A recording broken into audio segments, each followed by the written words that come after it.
Fl-ewwel 9 xhur ta' din is-sena il-Gvern irreġistra surplus ta' kważi 38 miljun euro.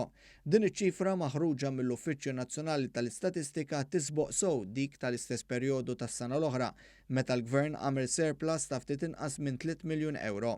Dan ifisser li fl-ewwel 3 kwarti ta' din is-sena fil-Kaxxa ta' Malta kien hemm 35 miljun euro aktar minn dak li kien hemm is-sena l-oħra. Id-dħul rikorrenti tal-Gvern bejn Jannar u Settembru ta' din is-sena kien jotti ftit aktar minn 3563 miljun euro, żieda ta' 435 miljun euro jew kważi 14% fuq l-istess perjodu tas-sena l-oħra. L-NSO qal li kien hemm żieda mit-taxxa ta' dħul ta' ftit aktar minn 156 miljun euro. L-ispiża kapitali żdiedet ukoll bi kważi 88 miljun euro. Bl-istatistika tal-NSO tajt li fattura ewlieni għaż-żieda tan-nefqa kapitali ġejja riżultat tal-investiment qawwi fit-toroq u fl-infrastruttura tal-pajjiż. In-nefqa totali żdiedet ukoll bi kważi 13% u laħqet kważi 3526 miljun euro.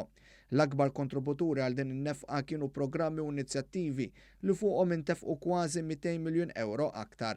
Dan fil-waqt li l-imaxxijiet fuq id-dejn pubbliku niżlu bi kważi 11 miljun u nofs euro fl-ewwel 9 xhur ta' din is-sena u dan illum jammonta ftit aktar minn 147 miljun euro.